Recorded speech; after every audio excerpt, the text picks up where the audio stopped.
The war games and study conferences thus ended with many officers in the operational forces dissatisfied over various aspects of the Midway plan, and with numerous important problems left unsolved. Some officers privately whispered that combined fleet headquarters seemed seriously to underestimate enemy capabilities. None dared voice this accusation openly during the conferences, however, and to a considerable extent the operational commands themselves were guilty of overconfidence. This was certainly true of the Nagumo force. We were so sure of our own strength that we thought we could smash the enemy fleet single-handed, even if the battleship groups did nothing to support us. At the conclusion of the study conferences, Admiral Yamamoto called upon all combined fleet forces to devote their fullest energies to the successful prosecution of the forthcoming operations. He said in part as a result of the smooth progress of the first phase operations, we have established an invincible strategic position. This position, however, cannot be maintained if we go on the defensive. In order to secure it tenaciously, we must keep on striking offensively at the enemy's weak points one after another. This will be the central aim of our second phase operations. Even while the Midway operation was being studied and rehearsed, developments which were to influence it profoundly were taking place nearly 3,000 miles away on the northeastern approaches to Australia. There, Vice Admiral Shigeyoshi Inoue's Fourth Fleet had launched the long-planned invasion moves toward Tulagi in the Solomons and Port Moresby in southeastern New Guinea, which on the 7th of May precipitated the Battle of the Coral Sea. As originally planned in January, the Tulagi and Port Moresby invasions were to have been carried out shortly after the occupation of Lae and Salamaua in early March. However, the appearance in the southeast area of an American naval force estimated to consist of 2 fleet carriers, 4 heavy cruisers, 4 light cruisers, and more than a dozen destroyers had led Combined Fleet to defer the operation until Fourth Fleet could be reinforced with a carrier division from the Nagumo force and some additional heavy cruisers. These reinforcements, consisting mainly of Carrier Division 5 Zuikaku, Shokaku and Cruiser Division 5 Myoko, Haguro, finally reached Fourth Fleet's home base at Truk just before the end of April. In addition, Combined Fleet released the light carrier Shoho to Fourth Fleet Command for the operations. Since both Carrier Division 5 and Cruiser Division 5 were scheduled to take part in the later Midway operation, Vice Admiral Inoue lost no time in getting started. His operational plan called for the seizure of Tulagi on the 3rd of May, with the main assault on Port Moresby to be carried out a week later. The invasion convoys, staging out of Rabaul, were to be covered by 2 principal surface forces, one a close covering group composed of light carrier Shoho, 4 heavy cruisers, and a destroyer, commanded by Rear Admiral Aritomo Goto, the other a carrier striking force made up of Zuikaku and Shokaku, the 2 heavy cruisers of Cruiser Division 5, and 6 destroyers, commanded by Vice Admiral Takeo Takagi. Under Takagi, carrier air operations were to be commanded by Rear Admiral Chuichi Hara, Commander Carrier Division 5. The 2 forces sortied from Truk on the 30th of April and the 1st of May, respectively. The Tulagi landing was successfully carried out on the 3rd of May according to plan, and the next day the Port Moresby invasion force embarked from Rabaul in 14 transports escorted by 1 light cruiser and 6 destroyers.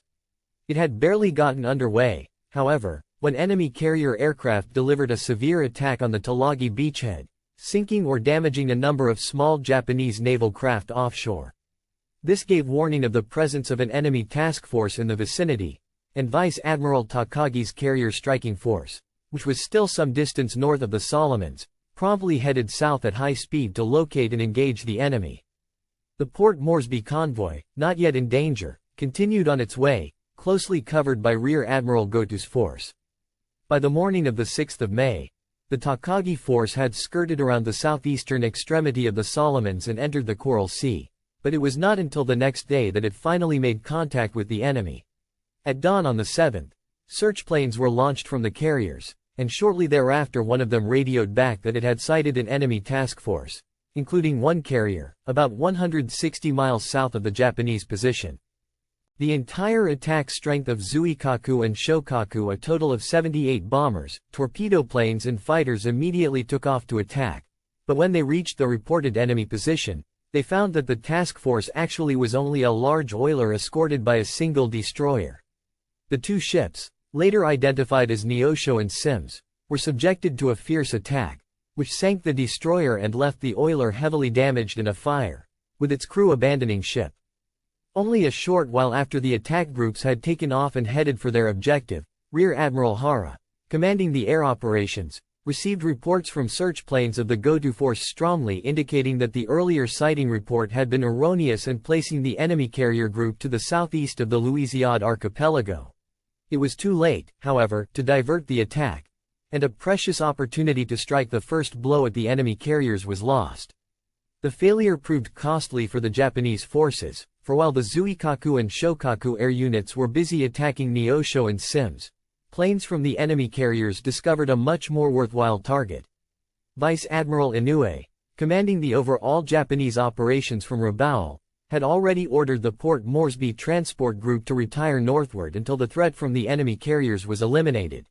It was executing this order, covered by Rear Admiral Goto's force when, at 11 on the 7th, a force of nearly 100 American bombers and torpedo planes spotted the covering group and delivered a fierce attack.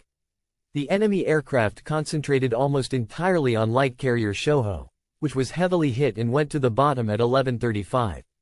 By the time the attack groups of Zuikaku and Shokaku were ready to take off again, it was late afternoon and Rear Admiral Hara felt that it would be too risky to send his full strength against the enemy carriers as the pilots would have to find their way back and land in darkness. Still, he was eager to strike as quickly as possible and therefore decided to launch part of his strength for a dusk attack, using only picked crews trained in night operations. At 16:30 a force of 27 bombers and torpedo planes took off and headed for the enemy's estimated position. It failed, however, to spot the carriers and, instead, had the misfortune to run into an enemy fighter patrol, losing several planes in the ensuing dogfight. The remaining planes turned back and on their way passed right over the enemy carriers without being able to attack because they had already jettisoned their bombs and torpedoes. Before dawn the next day, the 8th of May, the Takagi force again sent out float planes to look for the enemy, and at 0824 they radioed back that they had spotted the American carrier group bearing 205 degrees, 235 miles from the Japanese force. The group was reported to include 2 carriers and 1 other large unit, probably a battleship. Zuikaku and Shokaku immediately launched their full attack strength, aggregating about 70 bombers and torpedo planes. At 11:20 the attack groups arrived over the target and began their assault against strong anti-aircraft fire and fighter opposition. The attack was highly effective, though not the total success that the reports of the returning flyers led Admirals Takagi and Hara to believe. According to these reports, both enemy carriers, one mistakenly identified as Saratoga actually Lexington and the other correctly as Yorktown, had been sent to the bottom, and a battleship or cruiser had been damaged. The actual results, not known to the Japanese until much later, were that Lexington, though not sunk in the attack, was so heavily damaged that she had to be abandoned and finished off by torpedoes from her destroyer escort later the same day, while Yorktown sustained a single bomb hit which, though it caused considerable damage, did not put her out of action. In the meantime, the Takagi force also underwent attack by the air groups of the American carriers. The enemy planes, which were on their way at the same time that Japanese planes headed for Lexington and Yorktown, appeared over the Takagi force at 10:50 and continued attacking until 12:20. Zuikaku managed to elude the attack by heading into a rain squall which hid her from the enemy pilots, but Shokaku, absorbing the full fury of the assault, sustained 3 direct bomb hits which rendered her incapable of continuing flight operations. Consequently, Shokaku was ordered to withdraw, and Zuikaku had to recover the planes of both carriers. The tide of battle now appeared to have veered strongly in favor of the Japanese, for despite the loss of Shoho and damage to Shokaku, Zuikaku remained unharmed, whereas both of the American carriers were believed to have been eliminated. This seemed to present an excellent opportunity for the Takagi force to continue the offensive and complete the enemy's destruction. At about 1700 on the 8th, however, Vice Admiral Inoue at Rabaul suddenly ordered the striking force to break off the action and retire, following this up a short while later with a further order postponing the Port Moresby invasion and directing the transport group to put back to Rabaul. The reason for the 4th Fleet Commander's decision apparently was his estimate that, although the American carrier group had been crushed, the carrier air strength remaining on the Japanese side was insufficient to protect the invasion force against land-based air assault. When reports of Admiral Inouye's action reached Combined Fleet Headquarters late on the 8th, Admiral Yamamoto, highly displeased at Inouye's failure to exploit the advantage gained in the carrier battle of that morning, dispatched a strongly worded order to the 4th Fleet commander directing that every effort be made to complete the destruction of the enemy force. Takagi was consequently ordered to head south again and re-establish contact. But 2 days of searching for the enemy proved fruitless, and his force finally retired from the battle area on the night of the 10th of May. A tally of Japanese losses in the Battle of the Coral Sea showed Wright carrier Shoho, destroyer Kikuzuki, and 3 small naval units sunk, carrier Shokaku damaged, some 77 planes lost, and a total of 1,074 men killed or wounded. On the other hand, actual losses inflicted on the enemy, as learned after the war, were carrier Lexington, oiler Neosho and destroyer Sims sunk, carrier Yorktown damaged, 66 planes lost, and 543 killed or wounded. Thus, if the Coral Sea battle can be said to have been a Japanese victory, it was a victory only by the narrowest numerical margin, even without taking into account the thwarting of the Port Moresby invasion. Certainly, the actual outcome was a far cry from the sweeping triumph which was announced to the Japanese nation over the radio to the stirring accompaniment of the Navy March. Rather than upset the time schedule already fixed for later operations, Combined Fleet now decided on an indefinite postponement of the move against Port Moresby and ordered Carrier Division 5 and Cruiser Division 5 to return to the homeland immediately to prepare for the Midway invasion. On the 17th of May, Shokaku reached Kure, having the unenvied distinction of being the most heavily damaged Japanese warship to put in at that naval base since the beginning of hostilities. The fact that hits by only 3 medium bombs had rendered her incapable of flight operations was a striking lesson in carrier vulnerability. Furthermore, a survey of her damages showed that at least 1 month would be required to complete repairs, which meant that she could not participate in the Midway operation. Carrier Division 5 flagship Zuikaku, which followed Shokaku into port a few days later, had escaped physical damage, but because of heavy losses of flying personnel, it was soon apparent that she also would not be available for the Midway operation. Even if aircraft and aircrew replacements were promptly provided, only a week now remained before the sortie of the Nagumo force, and it would clearly be impossible to give the replacement personnel enough shipboard training to enable the carrier to function effectively in battle. Thus, the Coral Sea victory had far-reaching consequences for the Midway operation. The elimination of Zuikaku and Shokaku deprived the Nagumo force of 1/3 of its air-striking power, possibly the margin that made the difference between victory and defeat. The unexpected exclusion of Carrier Division 5 from the Midway forces, however, did not diminish the optimism with which Combined Fleet Headquarters, or the Nagumo force for that matter, viewed the impending operation. As the 2 American carriers involved in the Coral Sea battle were both believed to have been sunk, the ratio of carrier strength available for the Midway contest still appeared to be overwhelmingly in Japan's favor. The Nagumo force, with the battle-tested carriers Akagi, Kaga, Soryu and Hiryu still at its disposal, was fully confident of its ability to crush any enemy force that might be thrown against it. Even the Naval General Staff, which originally had opposed the Midway venture as too risky, now seemed to have little apprehension regarding the outcome. These calculations were, of course, proven wrong by later events. Yorktown had not been sunk in the Coral Sea, nor was she even damaged badly enough to keep her from participating in the next battle. The full story, as it became known to the Japanese after the war, showed that Yorktown hastened back to Pearl Harbor, where repair crews, by working around the clock for 2 straight days, succeeded in making her ready for sea in time to join the forces sent to forestall the Midway invasion. This achievement was in striking contrast to our own lackadaisical effort, as a result of which neither Shokaku nor Zuikaku was able to participate in the Midway operation.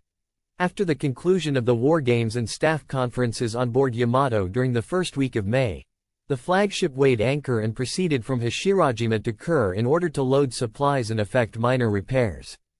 The harbor of the naval base seethed with tremendous activity. Ships kept arriving and departing in a never-ending procession, and small craft plied incessantly between the shore and warships moored in the harbor, shuttling supplies.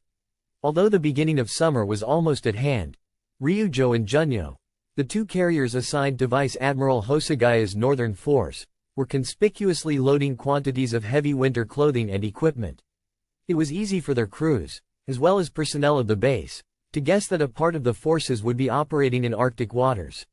On the 18th of May, Colonel Kiyonao Ichiki, commander of the Army detachment which was to participate in the Midway landing, went on board Yamato with his staff to confer with Admiral Yamamoto and to be briefed on the operational plan. This virtually completed the briefing of all the participating forces, and on the 19th Yamato returned to Hashirajima to make final sortie preparations.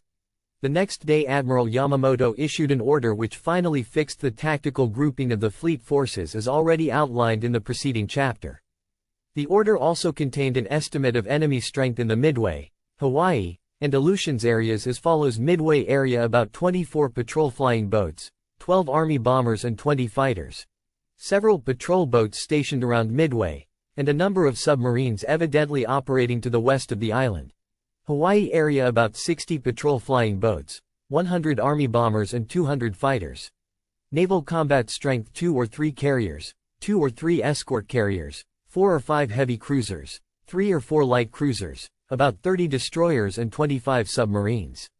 Aleutians area no enemy naval and air strength or important installations except at Dutch Harbor.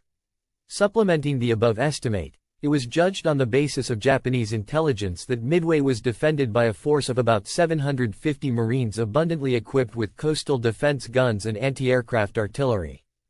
The air strength based on the island, it was estimated, could rapidly be reinforced from Hawaii and might possibly be doubled as soon as the Japanese intention to attack became known. Intelligence indicated that the enemy's flying boats were conducting regular day and night patrols over a semicircular arc westward of Midway to a distance of 600 miles. The combined fleet estimate of enemy carrier strength in the Hawaiian Islands was based principally on the calculation that Hornet and Enterprise, which were known to have been involved in the Tokyo raid of the 18th of April, were now back at Pearl Harbor. A possible third carrier was added to allow for the eventuality that one of the 2 carriers believed sunk in the Battle of the Coral Sea might have been only damaged and have succeeded in making it back to Hawaii, or that Wasp, whose whereabouts was not known, might be in the Hawaiian area. Ranger was definitely believed to be operating in the Atlantic. Lexington, actually Saratoga, was believed to have been sunk by a Japanese submarine near Hawaii in January 1942. But there were subsequent reports that she had gotten back to the United States West Coast and was undergoing repairs. That was all the enemy's carrier strength except for newly built escort carriers, a few of which were considered likely to be at Hawaii. These, however, because of their inferior speed, were not regarded as augmenting the enemy's effective strength for fleet combat. Despite the 20th of May estimate, there were some indications that the enemy might be caught with even fewer than the 2 or 3 carriers which combined fleet anticipated might be available in the Hawaiian area to oppose the Japanese invasion of Midway. On the 18th of May, a patrol plane of the South Seas Force had spotted an enemy task force with 2 carriers to the east of the Solomons, which suggested that Hornet and Enterprise had again sortied from Pearl Harbor to operate in the Southwest Pacific. This seemed to be confirmed by subsequent radio intelligence indicating the presence of an enemy carrier force to the south of the Solomons and also by a reported raid on Tulagi by enemy carrier planes a short while later. Should this enemy force continue operating in the Solomons area, it appeared likely that the Americans would have virtually no carrier strength available at Hawaii to throw against the Midway invasion force. The invasion would then be easy, but the hope of luring the enemy fleet into decisive battle would be gone. May 20th also saw the departure from Yokosuka and Kure of the transport group carrying the Army and Navy landing forces for Midway. The transports headed for the assembly point at Saipan, where they arrived on the 24th of May. Rear Admiral Takeo Kurita's support force of heavy cruisers simultaneously arriving at nearby Guam in preparation for covering the advance of the invasion convoy on Midway. Various units of Vice Admiral Hosogaya's northern force likewise began moving out of the western inland sea after the 20th, heading for Ominato, the staging point for the Aleutians invasion. Slowly the massive battle forces were getting into motion. Forces which were to proceed direct from the inland sea to the battle area still had a week to wait. Admiral Yamamoto decided not to let this time go to waste, and on the 21st of May the main force, the Kondo Force, and Vice Admiral Nagumo's 1st Carrier Striking Force went out through Bungo Strait into the open sea and for 2 days engaged in fleet maneuvers, the biggest undertaken since before the outbreak of war, and the last ever to be staged in the open sea by the Imperial Navy. On the 25th of May, back in Hashirajima anchorage, the Midway and Aleutians operations were once more rehearsed in tabletop maneuvers held on board Yamato. The assembled commanders and staff officers also listened to a detailed report of the Coral Sea battle given by Vice Admiral Takagi, who had commanded the Japanese force in that engagement. Now everything was ready for the big sortie.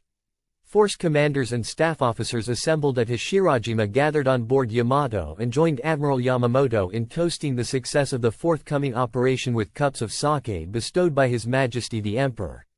The stage was now set for the launching of the Midway operation. At each of the 3 takeoff points, Ominato on northern Honshu, Hashirajima in the western inland sea, and Saipan and Guam in the Marianas, the forces were poised and ready to head for their objectives. Rear Admiral Kakuji Kakuta's 2nd Carrier Striking Force, assigned to the Aleutians prong of the offensive, was the first to sortie.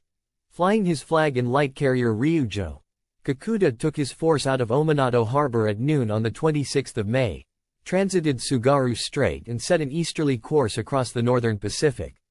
Late the same night, the force encountered a dense and seemingly endless fog, which made it difficult to keep formation, since not one of the ships was equipped with radar and strict radio silence was in force. Even so, the fog was not entirely unwelcome, for it lessened the danger of discovery by enemy submarines known to be lurking in the waters east of Hokkaido. For this the officers and men were grateful, but at the same time they fervently hoped that the fog would be gone by the 4th of June, when the carriers were to launch their strike against Dutch Harbor. The following morning, the 27th of May, saw the departure of the Nagorno force from Hashirajima anchorage. As related in the opening chapter, the 21 ships of the force threaded their way through Bungo Strait at about noon and by nightfall were well into the Pacific, forging southeastward in circular cruising disposition. There was no indication that we had been discovered by enemy submarines, and I turned in for the night with a comfortable feeling that all was going well. My own luck, however, was not to hold. I had barely dropped off to sleep when I was suddenly awakened by sharp abdominal pains.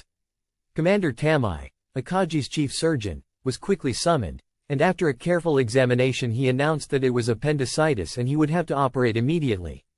This was a hard blow, for it meant that I would be a helpless spectator of the exciting events about to begin. I asked Tamai if he could not possibly treat me so that I could keep going for another 10 days without an operation, but he was adamant. Commander Genda joined in urging me to follow the surgeon's advice. The appendectomy was performed that night as Akagi sped on her way, and I awoke early the next afternoon in the ship's sick bay to find the sharp pain of the night before reduced to a dull ache, the aftermath of Tamai's surgery. A corpsman who came in to see how I was getting on told me that our noon position had been 430 miles south of Tokyo, and that we were now headed east. Meanwhile, the other forces were also sortying according to plan. From Ominato, Vice Admiral Hosagaya's Northern Force main body and the Attu and Kiska invasion forces departed on the 28th. Far to the south, the transports carrying the Midway landing forces, escorted by Rear Admiral Tanaka's light cruiser flagship, Jintsu, and 12 destroyers, together with seaplane carrier Chitose, tender Kamikawa Maru and other units, sortied from Saipan during that same evening. In order to deceive any enemy submarines that might be lurking in the vicinity, the invasion convoy first took a westerly course and skirted around to the south of Tinian before heading eastward. Rear Admiral Kurita's support group of heavy cruisers sortied almost simultaneously from Guam and took a parallel course about 40 miles to the southwest of the invasion convoy. Last to sortie were the main body of the Midway invasion force under Vice Admiral Kondo and the main force under direct command of Admiral Yamamoto. Kondo's ships began moving out of Hashirajima during the early morning of the 29th of May, light cruiser Yura and 7 destroyers of Destroyer Squadron 4 leading the way, followed by cruiser divisions 4 Atago, Chokai and 5 Myoko, Haguro, battleship division 3 less its second section Hiei, Kongo, light carrier Zuiho and 1 destroyer. Admiral Kondo flew his flag in heavy cruiser Atago. After passing through Bungo Strait, the force headed eastward. Admiral Yamamoto's main force of 32 ships sortied on the heels of the Kondo force. Light cruiser Sendai and 20 destroyers under Commander Destroyer Squadron 3, Rear Admiral Shintaro Hashimoto, were in the van, followed by Cruiser Division 9 light cruisers Kitakami and Oi under Rear Admiral Fukuji Kishi, Battleship Division 1 Yamato, Nagato, Mutsu directly under Admiral Yamamoto, and Battleship Division 2These, Hyuga, Fuso, Yamashiro under Vice Admiral Takasu. Light carrier Hosho and 1 Destroyer brought up the rear. It was 5 months since the battleship group had last sortied from home waters. Throughout the first phase operations in the southern area, it had remained in the inland sea training rigorously for what it hoped would be a major role in the anticipated decisive battle against the American fleet. The officers and men of the big battle wagons were still confident that their massive firepower would win the battle when it came. Now, at last, it looked as if they were going to have their chance to prove it, and the morale of the crews was high. The strength of the force was greater than ever by reason of the addition of Yamato, armed with the heaviest guns afloat, now making her maiden sortie. As the main force headed for Bungo Strait, destroyers patrolling outside the strait suddenly reported sighting 2 enemy submarines. Radio intelligence had also reported a total of 6 enemy submarines operating in waters close to the homeland, and 4 more operating to the northeast of Wake Island. Anti-submarine operations by surface units and planes from Kure Naval Base were immediately intensified, and all ships of the Kondo and Yamamoto forces were ordered to proceed under strict anti-submarine alert. Both forces passed through the danger area happily without mishap. After reaching the open sea, the main force shifted its cruising disposition, the battleships forming 2 parallel columns with Yamato, Nagato and Mutsu on the right and These, Hyuga, Fuso and Yamashiro on the left. Between the 2 columns light carrier Hosho took position and engaged in launching and recovering anti-submarine patrol planes. Light cruiser Sendai and 20 destroyers formed a circular screen around the battleship group at a distance of 1,500 meters. Light cruisers Kitakami and Oi were stationed on the rear flanks, 10,000 meters apart, to guard against tracking enemy submarines. The force proceeded southeast at a speed of 18 knots, zigzagging at intervals of 5 to 10 minutes. As I lay in Akaji's sick bay convalescing from the operation I had undergone on the night of our sortie, my thoughts naturally centered on the momentous operation in which our fleet was engaged. I thought especially of the heavy burden of responsibility resting on the shoulders of our own commander, Admiral Nagumo, whose force was spearheading the attack. Would he measure up to this responsibility? My first acquaintance with Admiral Nagumo dated back to 1933.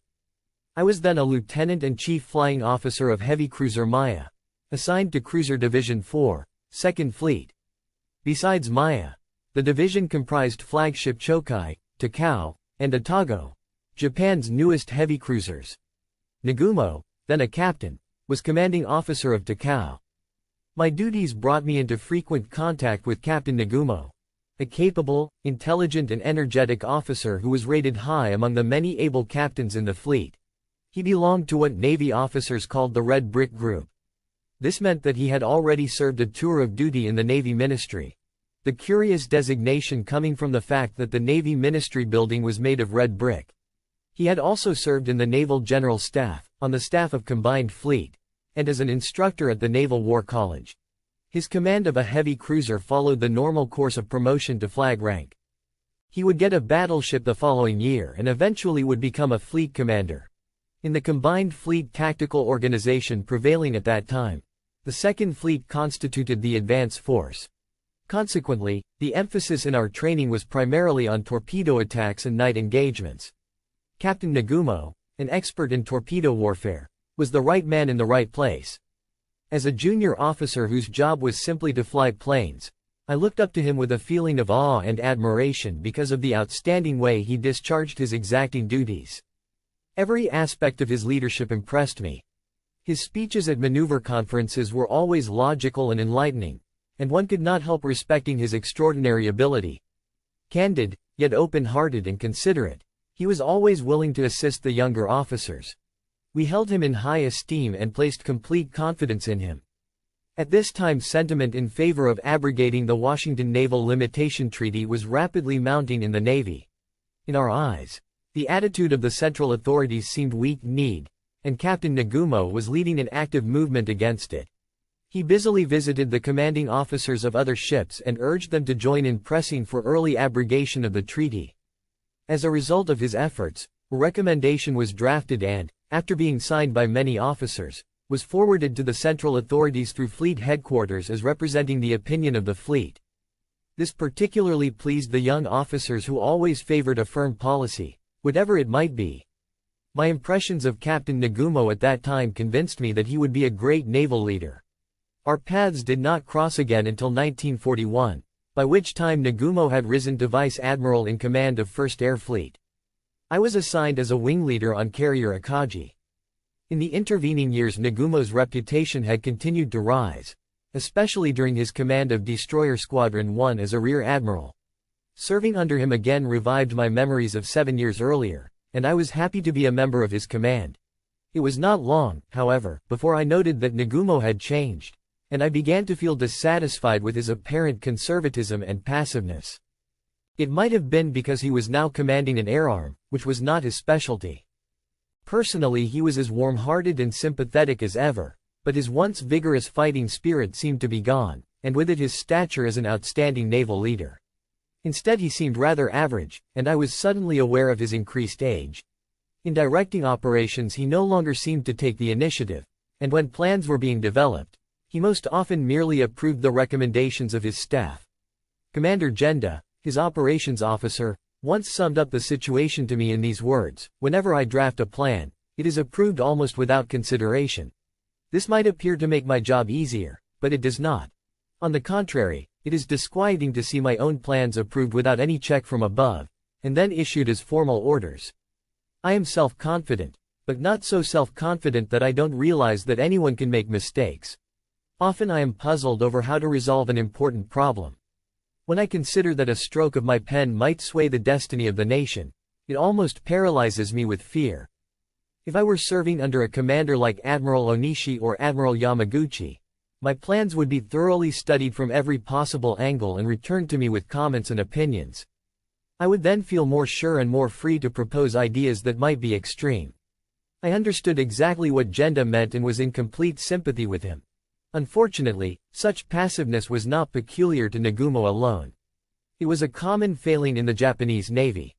Fleet commanders generally were inclined to leave all details to their staffs and content themselves with controlling only the broad outline of affairs. Thus, the personality of the commander was rarely reflected in the execution of operations. This tendency to rely excessively on the staff was promoted by the fact that, under the Japanese Navy system, officers whose seniority put them in line for a fleet command were often given one for which their special qualifications did not suit them. The appointment of Nagumo, whose specialty was torpedo warfare, to command the 1st Air Fleet was an example. A commander's shortcomings in special fields were supposed to be compensated for by the specialists on his staff. The result was that the influence of the staff officers naturally became very great. This did not mean, however, that staff officers trespassed on the authority of their superiors. Final responsibility for an operation always rested with the commander, and every action was presumed to have been taken by his decision. Indeed, Nagumo, passive though he was, did not always leave everything to his subordinates. There were occasions when he disregarded their advice and chose his own course of action. The end of the 29th of May found the various Japanese forces forging ahead toward their objectives without any hitch other than the fog still plaguing the Kakuta force. On the 30th, however, the weather also began to deteriorate over that part of the Central Pacific now being traversed by the Yamamoto and Kondo forces. In the afternoon the Yamamoto force encountered rain and increasingly strong winds which caused the destroyers and cruisers to ship occasional seas over their bows, making navigation difficult. The formation cut its speed to 14 knots, and zigzagging was discontinued. It was not only the weather that was ominous. Yamato's radio crew, which was keeping a close watch on enemy communications traffic, intercepted a long urgent message sent by an enemy submarine from a position directly ahead of the Japanese transport group. The message was addressed to Midway. It was in code, and we could not decipher it, but it suggested the possibility that the transport group had been discovered. If so, it would be logical for the enemy to surmise that the transports were almost certainly heading for Midway to attempt an invasion, since so large a convoy sailing east-northeast from Saipan could hardly be taken as merely a supply force going to Wake Island. Admiral Yamamoto's staff officers, however, were not greatly concerned. They nonchalantly took the view that if the enemy had guessed our purpose and now sent his fleet out to oppose the invasion, the primary Japanese objective of drawing out the enemy forces to be destroyed in decisive battle would be achieved. Bad weather continued in the Central Pacific on the 31st of May. Not only the Yamamoto and Kondo forces, but also Vice Admiral Nagumo's carriers, which were a few hundred miles farther east, encountered strong winds and occasional rain. Meanwhile, Yamato's radio intelligence unit observed further signs of enemy activity, especially of aircraft and submarines, in both the Hawaii and Aleutians vicinities. Admiral Yamamoto and his staff surmised that the activity around Hawaii might presage a sortie by an enemy task force, and they waited eagerly for reports of the flying boat reconnaissance which was to have been carried out over Hawaii on this date.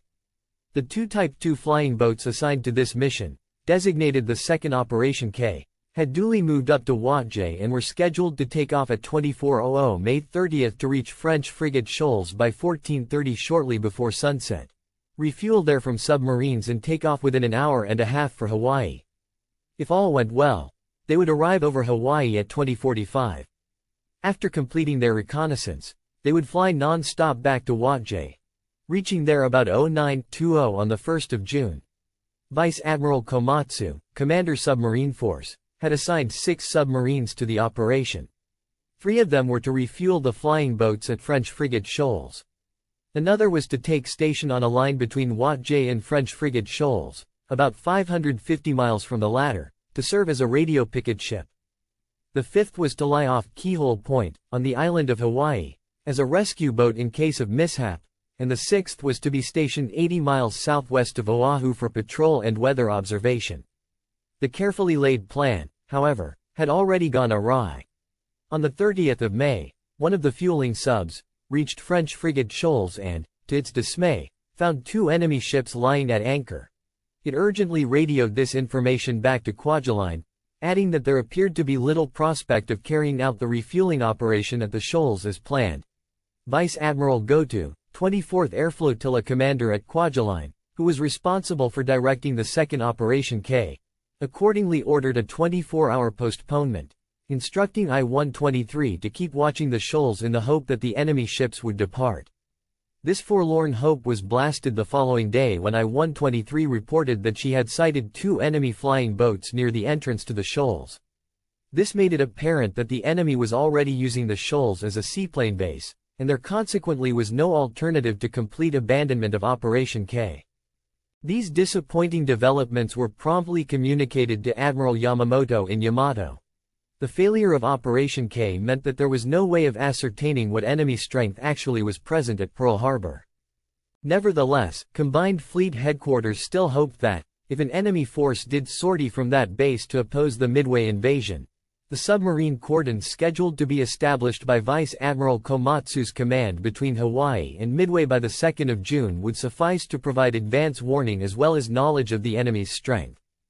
The 1st of June found the Yamamoto force still surrounded by dark, forbidding weather, although the rain had ceased. Low-lying clouds made visibility so poor that it was barely possible from Yamato's bridge to make out the phantom shapes of the destroyer screen 1,500 meters away. It was now time for the main force to rendezvous with its tanker train and refuel. The oilers were not found at the pre-arranged rendezvous point, however, and Hosho launched planes to look for them.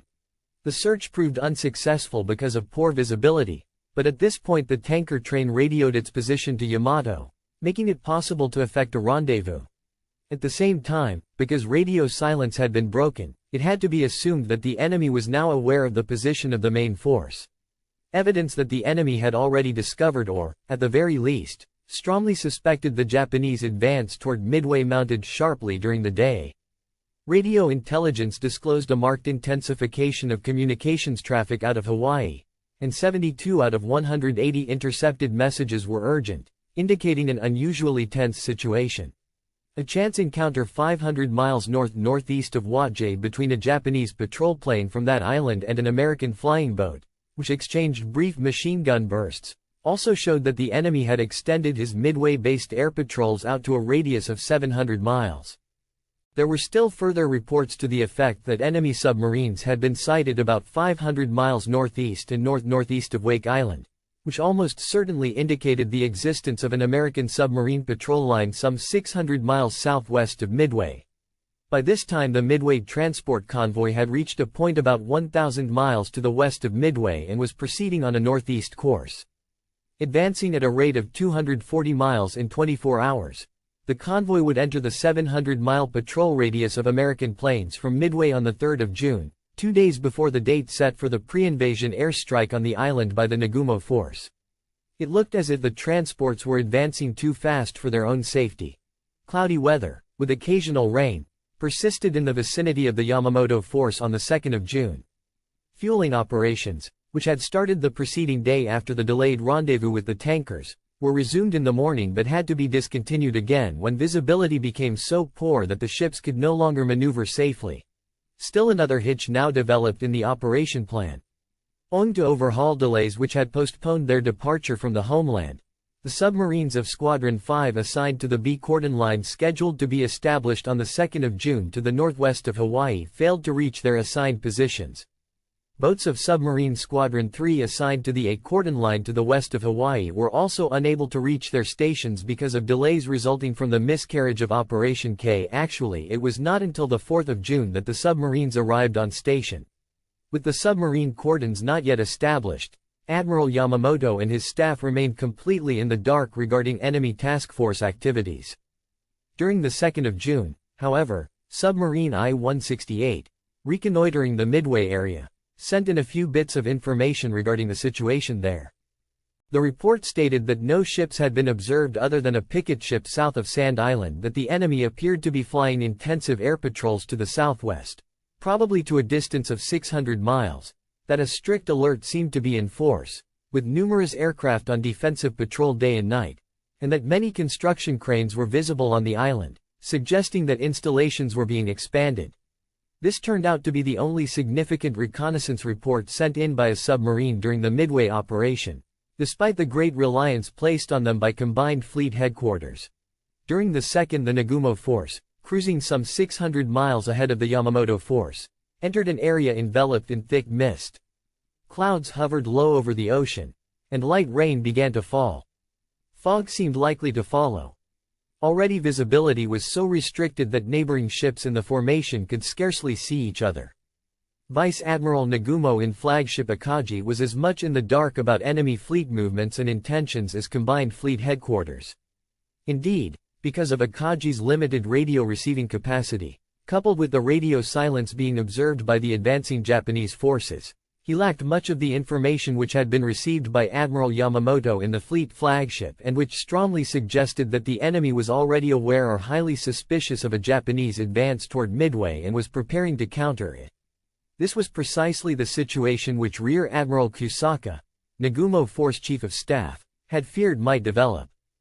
Prior to the sortie, he had repeatedly requested that Yamato relay all important radio intel license information to Akagi, but it was apparent that Admiral Yamamoto and his staff still hoped that surprise had not been lost and felt it advisable to continue radio silence. Thus, as the 2nd of June ended, the Japanese forces were steadily approaching their objectives through adverse weather. Thus far there was no certain indication that any of them had actually been detected by the enemy, and every man from Commander-in-Chief Combined Fleet on down hoped that the precious advantage of surprise was still in Japanese hands.